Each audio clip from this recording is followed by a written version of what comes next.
Trop cool, fun, rétro-futuriste. Depuis son lancement officiel, la toute nouvelle R5 100% électrique est un superlatif à elle toute seule. Ouais mais hey oh, stop, ta gueule!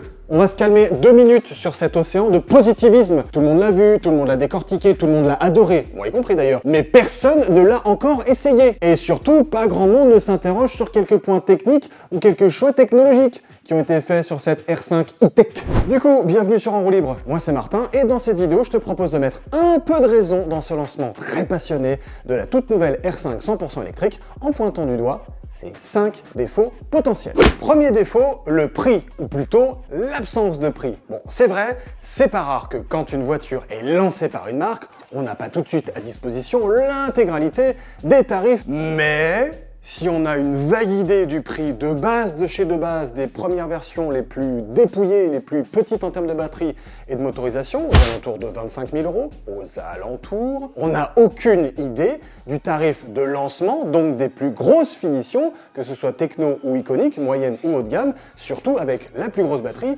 et le plus gros moteur. Tu vas me dire, en quoi ce serait gênant de ne pas avoir le prix des plus hautes versions? Bah, c'est gênant dans le sens où on parle, dans les milieux autorisés, tu connais le truc, d'un prix aux alentours de 30 voire 35 000 €. Évidemment, ça c'est des trucs à confirmer dans les quelques mois qui vont arriver, mais ce serait quand même gênant que le prix de cette R5 dans cette version un petit peu haut de gamme, un petit peu fofolle, soit complètement déconnecté de l'esprit originel de cette R5. Et dans pas mal de vos commentaires, ça se ressent, ce côté tarifaire un peu starbé d'une petite citadine électrique qui est censée quand même, quelque part, convertir ceux qui sont encore un petit peu réticents justement à cette mobilité électrique, surtout pour des petites bagnoles de ce genre-là. Comme par exemple celui de Footix64 qui nous dit « Vivement les prix qui risquent de calmer du monde ». Même son de cloche pour Olivier qui nous dit en gros, en substance, un véhicule électrique citadin aux alentours de 30 000 €, c'est pour qui? Et l'un de mes commentaires préférés, c'est celui de Hugo Rip qui nous dit 25 000 € pour aller chercher le pain, les temps ont pas mal changé. T'as pas tort Hugo, mais t'exagères un peu quand même. En gros, il ne faudrait pas que la Renault 5 électrique tombe dans les travers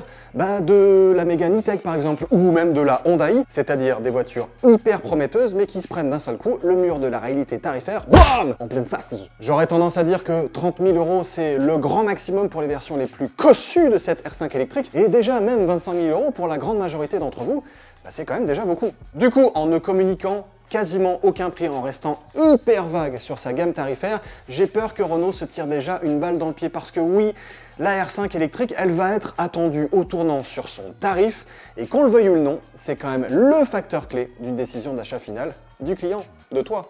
Deuxième défaut de cette R5 e-tech 100% électrique, c'est roues. Oui, c'est hyper cool d'avoir du 18 pouces sur tous les modèles de toute la gamme pour 2 raisons. L'esthétique d'un côté, avec cette voiture qui est du coup bien tankée sur ses appuis, tu vois, bien musclée, elle a des grosses roues, elle a des bons appuis, et ça marchera forcément du côté tenue de route aussi, puisque ces bons appuis avec ces gros pneus, bah oui, ça annonce une tenue de route qui envoie du steak, non? Et petite info supplémentaire dont je ne t'avais pas parlé la première fois que j'avais fait cette vidéo sur la R5, elle a un train arrière multibras qui est normalement réservé à des modèles beaucoup plus haut de gamme et qui nous augure d'une tenue de route dans le serré beaucoup plus dynamique et d'une bonne stabilité dans des courbes un peu plus longues. Évidemment, tout ça, ce sera une fois de plus à confirmer sur la route. Mais est-ce qu'on ne sacrifie pas de l'efficience sur l'autel du dynamisme et de l'esthétique avec ces grosses roues-là? On le sait, la taille des roues et les enjoliveurs et le côté profilé des enjoliveurs, ça a un impact énorme sur l'autonomie, évidemment, des véhicules électriques. Je m'en étais rendu compte avec mon essai de la Tesla Model 3 de grande autonomie, qui était équipée de jantes en 19 pouces et qui perdait 60 km d'autonomie par rapport à la même Tesla équipée de jantes en 18 pouces, un petit peu plus aéro. Difficile évidemment aujourd'hui, puisqu'on ne l'a encore pas essayé, de savoir dans quelle mesure ces grosses roues de 18 pouces vont avoir un impact ou non sur l'autonomie globale de la voiture, mais c'est quand même une question que vous soulevez assez souvent dans les commentaires, parce que oui, la question de l'autonomie, mine de rien pour un véhicule électrique, ça reste une question centrale. Donc là encore, petit R5, attention de ne pas être du genre déceptif côté autonomie.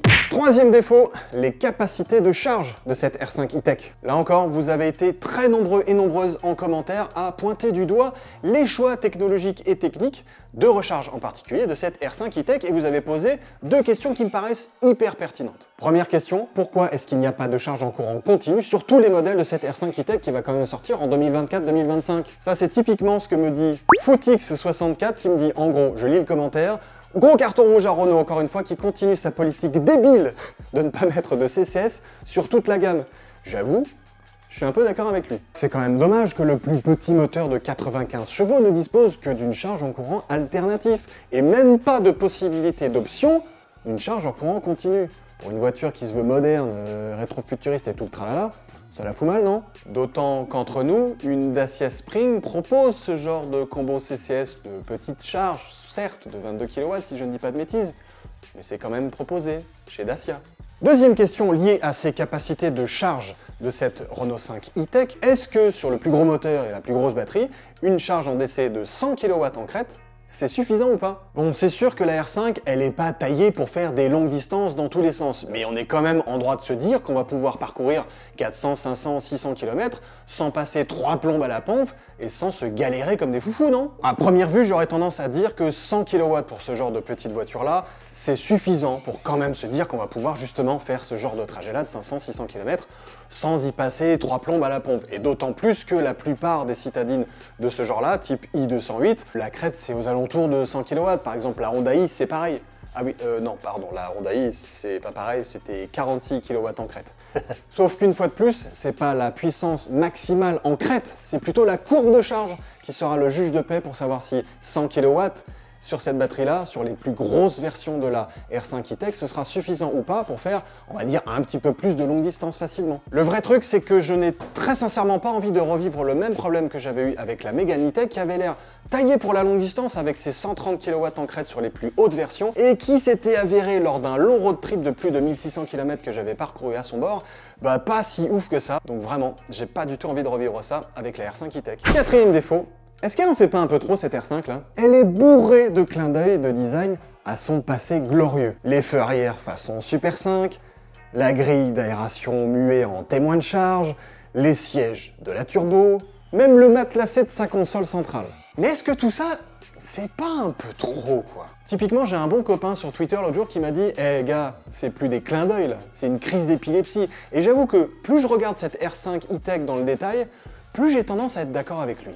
Alors bien sûr, c'est hyper subjectif, et malgré tout, je la trouve plutôt réussie, cette R5. D'ailleurs, dis-le moi en commentaire, toi, si esthétiquement, elle te parle. Mais je me demande si à faire un peu trop de clins d'œil, à mettre un petit peu trop de détails, tu sais, genre le petit drapeau bleu-blanc-rouge, le petit sélecteur de vitesse personnalisable, le petit porte-baguette en osier, bah tu te retrouves pas avec une voiture un peu trop doudou, si tu vois ce que je veux dire. Et le truc fondamental, c'est que je suis pas totalement persuadé que la grande majorité d'entre nous, les clients qui allons potentiellement ou pas acheter cette Renault e-Tech, bah c'est ce genre de voiture un peu doudou qu'on recherche. Ah oui, c'est vrai, on peut rechercher une voiture sympa à regarder, pourquoi pas un peu personnalisable, mais le vrai critère numéro 1, le truc fondamental, c'est d'avoir une voiture qui répond totalement à l'usage qu'on va en faire, et donc à un usage pratique, urbain. Et je me demande au fond si cette R5, elle masque pas quelques petits défauts d'habitabilité, du genre, il est où mon frunk? Du genre, dis donc, ce serait pas un petit peu étriqué à l'arrière, là, au niveau des places arrière, sur les pieds en particulier?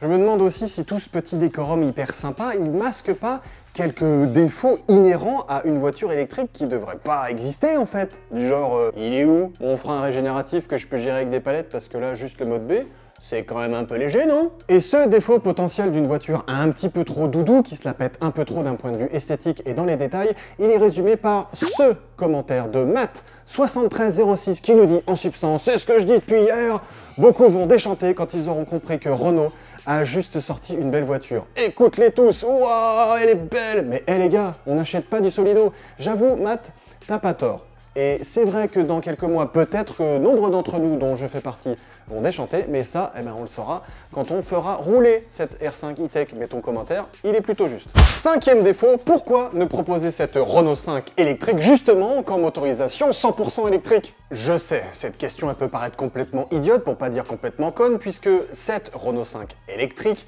est la première pierre à l'édifice d'une électrification à quasi 100% de toute la gamme Renault dans les 10 ou 15 prochaines années. Cette R5 e-Tech en plus, elle est basée sur la première plateforme 100% électrique développée par Ampère, la filiale justement dédiée à l'électrique de chez Renault, la fameuse plateforme Ampère Small. Donc industriellement parlant, elle est conçue pour le 100% électrique et pas pour autre chose, cette R5 e-Tech. Mais Est-ce qu'elle n'aurait pas été tout aussi pertinente avec pourquoi pas une déclinaison 100% hybride, voire même avec une déclinaison un peu plus épouillée, un petit peu plus dépouillée, genre un petit 3 cylindres de 60-65 chevaux, comme chez Dacia.